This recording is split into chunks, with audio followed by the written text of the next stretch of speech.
Welcome again to Community Viewpoint. I'm John Pawlak, your host, and once again we have Lenny and Mary with us to talk about some of the things that the volunteers have done. We had a lovely Earth Day event just recently. The event was lovely. The weather was miserable.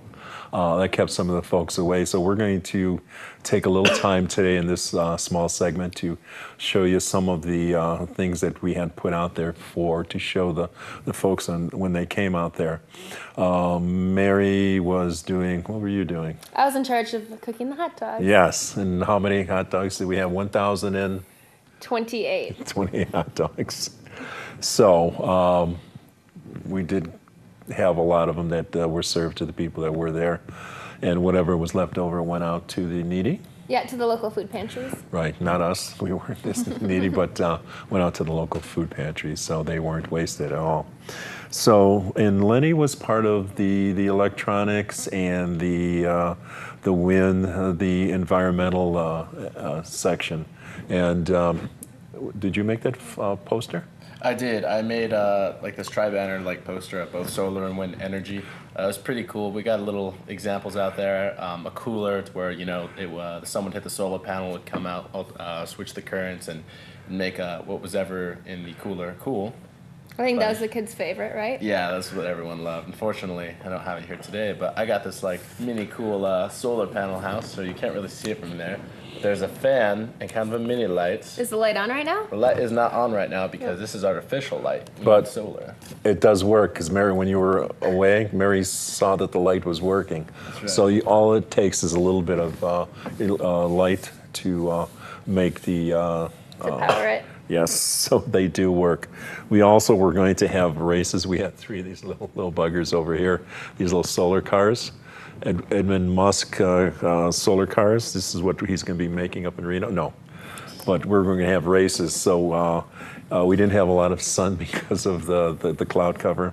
So we're going to probably do something with the Youth Works over at the coalition with these, and we'll have races with these here.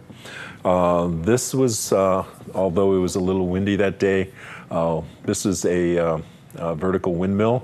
This is this type of windmill. You want to talk? I'm sorry. No, you're fine. It's just for easier kind of terms. Egg beater, I like to call it, turbine, and then there's the propeller ones. You see, you're driving towards Bakerfield. The egg beater ones are a lot more efficient now. They kind of originally designed them in France because it goes to the problem where you need like maybe 500 of these giant windmills to produce enough electricity, and you need a certain place to put them. So usually like near the coast or somewhere upwind where it's going to hit, and generate that electricity through the turbine. So egg beater kind of solves that problem to where you don't have to really place it anywhere as long as it's windy, about 100 feet up in the air, and it'll generate. So if the wind blows one way, wind blows the other, it doesn't matter. So that makes it a little more efficient as far as the different 2 types of turbines. I know Germany's making one right now. It's probably biggest in the world, bigger than the Statue of Liberty, about 449 feet. So that'll be quite spectacular when they complete that. Right. When you get the higher you get, there's less resistance from the ground, from the natural terrain, and plus it gets a lot windier up there too. Oh, definitely. Yeah. So something like this, it's not reliant on a certain direction of the wind, because anyway the wind is blowing, this thing will be going. Oh, that rhymed. That's cool, yeah. Blowing, going. Yeah. So just either one That's way better. or the other. So this is a good example of, we'll be showing the kids this also. This is alternating current also. We rectify it, we make it DC, and also we can either have a light, during the daytime it doesn't work. So if there was propelling, there's a little buzzer here and it would buzz, the buzzer would buzz. So these are some of the things that we had hoped to show the kids, and that wasn't able to be shown because of the weather factors. We had a gentleman from the U.S. Geological Survey showing the underground aquifer and the way the water flows underneath the aquifer, and what happens to our water when we put things into it. In the aquifer, it doesn't just stay there; it just moves from one side to another. Because it's the same thing with our water here. We get it from the Spring Mountains, Mount Charleston. And it moves very slowly towards the Tacoma-Shoshone area because we are a closed basin, partially drained, basin 162, I believe it is.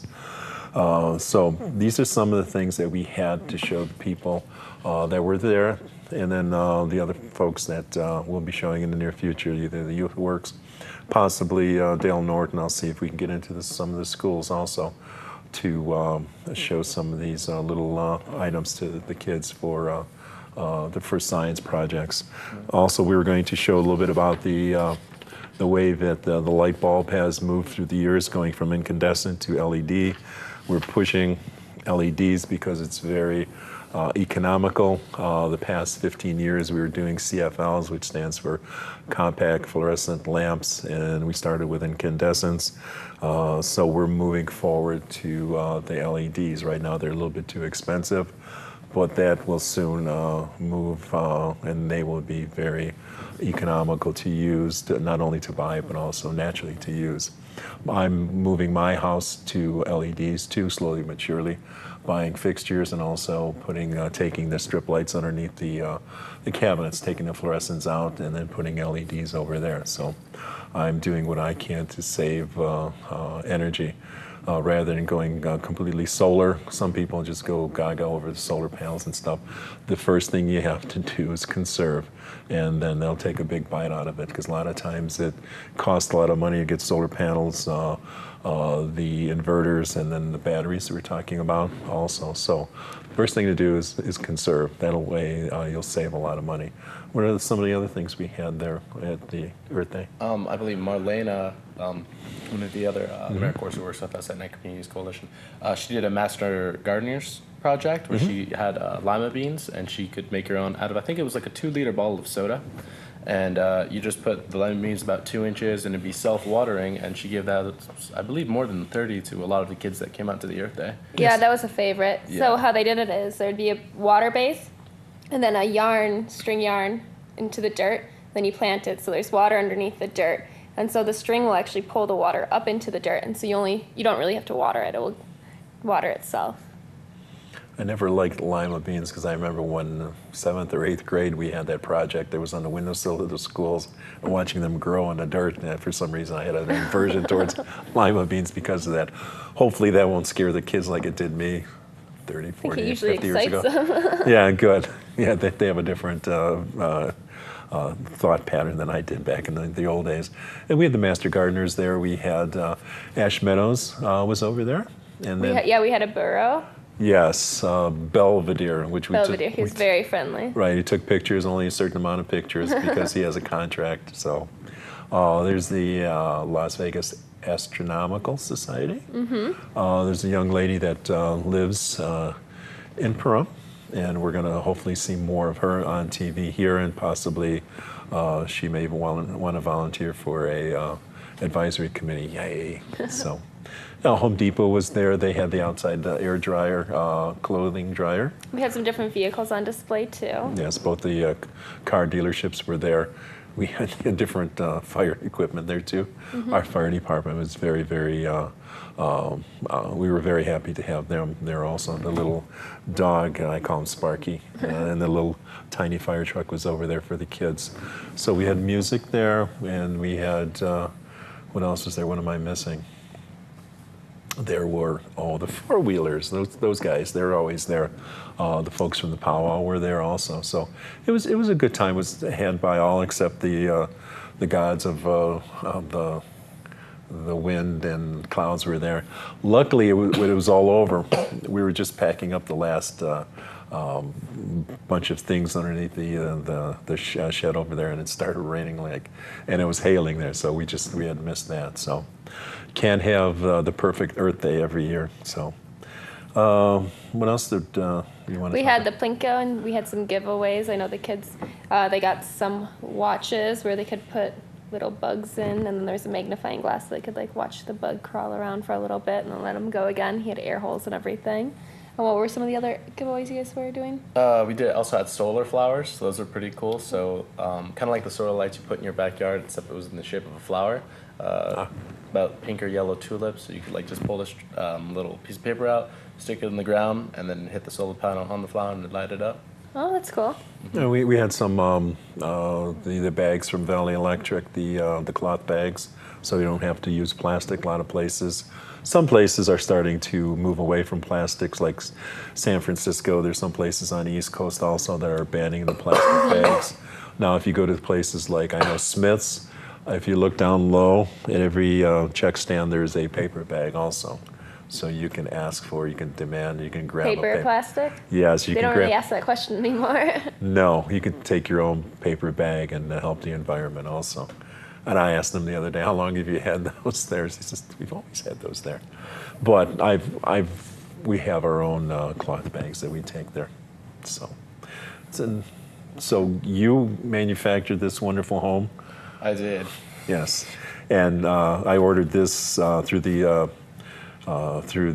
internet, and Lenny put this together, and I thank him for that.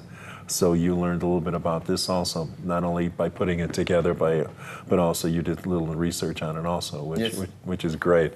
So you'll be able to be the teacher when the kids come over then. Right? Definitely. Actually, researching into this, I was seeing a lot of videos on YouTube, explaining it, and the people who actually make the really, really, really big ones at home, and do it for themselves. So one day I want to get to the point where I can actually do that for myself. Mm-hmm. So that's how you got to get the spark started, and then the flame gets larger too. So we'd like to do that with some of the kids in the area also, perk their minds a little bit. Oh, I almost forgot the community environmental monitoring stations, which are in town here. There's a couple of gentlemen that had a display for that. They ring the Nevada test site, which is called something N2S2 now. It'll always be the Nevada test site for me, but that gives us reading for temperature, barometric pressure, radioactivity, if there's any. There's none in the air. And also there's a couple other things that they do. So if you want the correct temperatures and wind, you can go to the CEMP, and then you can type in Pahrump. You can pull up Pahrump, and you get the actual temperatures right in Pahrump, rather than Very cool. Rather than finding someplace like 10 or 15 miles away, like Creech Air Force Base. A lot of times that's the weather station they use. So that's what we had on Earth Day, and next year hopefully it will be better. And we will see you then, and we'll see you next week.